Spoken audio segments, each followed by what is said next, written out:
Hello again, Mel. This is Yasmine's going to carry on. Can you get up closer so she can see you? Hold on. We get Yasmine up closer here. Unless I move the camera closer to her. There we go. Oh, wait a minute. I have to bring it over this way. There we go. Sorry, Yasmine. Here we go. You were saying now about, you were talking about, when we last finished, about, you were talking about how you were feeling, and yeah, it upsets me when people are not treating me right. It upsets me a lot. That upsets me a lot, yeah. And you were saying about wanting to be treated as an equal. Equal, yeah. And what else were you telling me before we before we ran out of minutes? And I've done a lot of bad things in the past, but I don't do them anymore, and I want to move forward and do a lot of good things in the future. Yeah, but everybody makes mistakes, so don't they? Yeah. I mean, you named me one living. Don't count Jesus because we know he's perfect.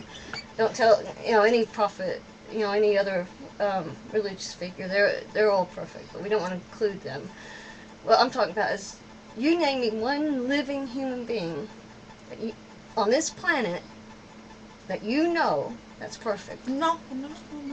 That's right. There isn't anybody that's perfect. No. No, really, and the thing is, my way of perfection, the way I think this is a road to perfection, is by recognizing imperfection in others and imperfection in yourself. Because if others recognize that they're not perfect, then they treat other people better because they didn't see themselves as not being so perfect. So they know that when they see someone else that's not perfect, then they realize that through the imperfection there's a common bond, isn't there?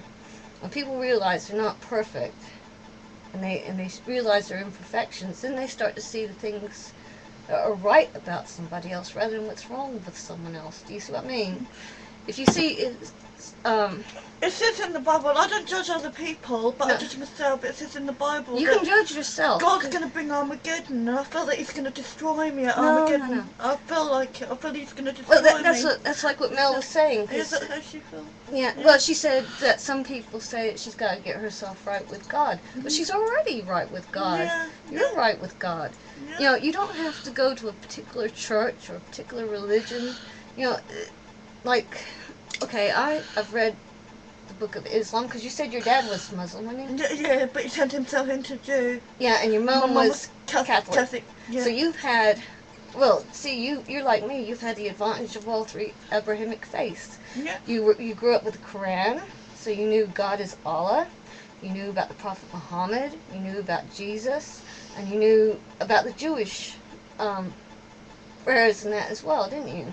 You knew about the Talmud and all that. So you grew up with all this information and that. And I don't see anywhere, and I've read all three, and I don't see anywhere where it says going to one particular church makes that person better than anybody else. It doesn't. It says we all belong to God. Yeah. We are all his children. Yeah. And didn't Jesus say when he was walking the earth, take the log out of your own eye before you take it out of your brother's? Yeah. Well, what he was saying was judge yourself before you judge somebody else. Yeah. And see, like you said yourself, you're judging yourself constantly. Yeah. But you shouldn't have to judge yourself constantly because you're a good person. Yeah. But the thing is, your problem is people are judging you, isn't it? People are, because you were telling me how people look at you when you go into the stores and that. What was it you said happened to Norman? No, he went into one stop at Constitution Hill. Yeah. And the woman didn't give him the right change, and then when he walked away, the woman gave him a filthy look. Oh, jeez. See, that's all wrong. That's not the way people should be. Because, I mean, before I became ill, before my illness, I was fit and healthy like everybody else. I used to run, I used to work, but because I was exposed to certain chemicals that affected my neurological system, I can't work. But even before I became ill myself, I used to work with people who were ill and that. And matter of fact, I was friends with a woman who had no eyes, and I was her eyes for a while. She used to love bingo. But the thing is, I find that when people pull the shutters down and they stop judging people, and that you find which people are genuine, which aren't. Yeah. And I've had people. I don't care if people hate me or not. It's not, that's their loss. That's fine with me. But the important thing is to me, a friend is someone like who you are. Trusting, loyal. Okay, we don't see each other as often as we'd like, but we know they're there. You ring me up when you got a problem, then I ring you back. Okay, I can't talk to you for long because mobile phone. But you can ring me, and I'll ring you back. Yeah. And and we've got plans for your birthday. Yeah. So but the thing is, you've enriched my life. As my friend, you've enriched my life, and actually through you, it helped me understand Mel, because I didn't even come. I think I saw Mel online about the same time you and I became friends, and and I find you and Mel are very special people, and people who don't have any understanding of what it is to be disabled, mental or otherwise. They're ignorant, they're disrespectful, and it could be them. I mean, anything can happen to cause a mental breakdown. Anything. My grandmother died of Alzheimer's. I mean, there's a risk I could get it. It depends on if it skips a generation. I don't know how Alzheimer's works, but I had a grandmother, she didn't even recognize my own dad. So her health was affected by her condition.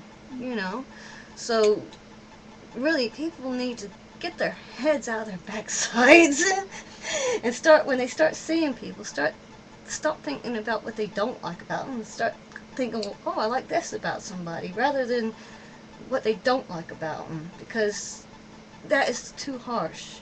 I mean, what's on the inside matters more than what's on the outside. And the way you can see a person's soul is in their eyes. And even if they don't have eyes, like this woman I knew, you can feel it in their heart. Yeah. So, yeah, it's a person is, okay, we appear as flesh and blood, but we're spirits, and we're connected. Our souls are connected, and when you attack someone, in my opinion, you're attacking yourself. You're passing judgment on someone who is also part of you. Yeah. Because we're all part of each other in the universe, and we're all part of God, and but I think it's all wrong. I really do. I think people should give you a bit more consideration. In part 3, you're going to do all the talking. Okay?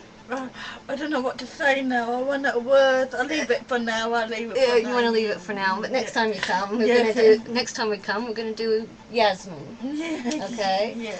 And that way you can tell. I don't know what to say. Well, just, when you come, say what the day's been like, and how it's made you feel, and how people have treated you, and we take it from there. And hopefully, through this, people get to know you on here, and they'll say hello to you instead of looking their noses down at you, and hopefully they'll wave to you, because you deserve to be treated like a human being that you are, and you are a decent human being, and I love you. I love you too. Oh, yeah. So don't worry. So I didn't mean to touch it. I didn't notice. Sorry. I didn't notice. Sorry. Don't apologize. I didn't notice. But that's what friendship is all about. We'll talk to you later, Mel. Lots of love. Lots of love. Bye.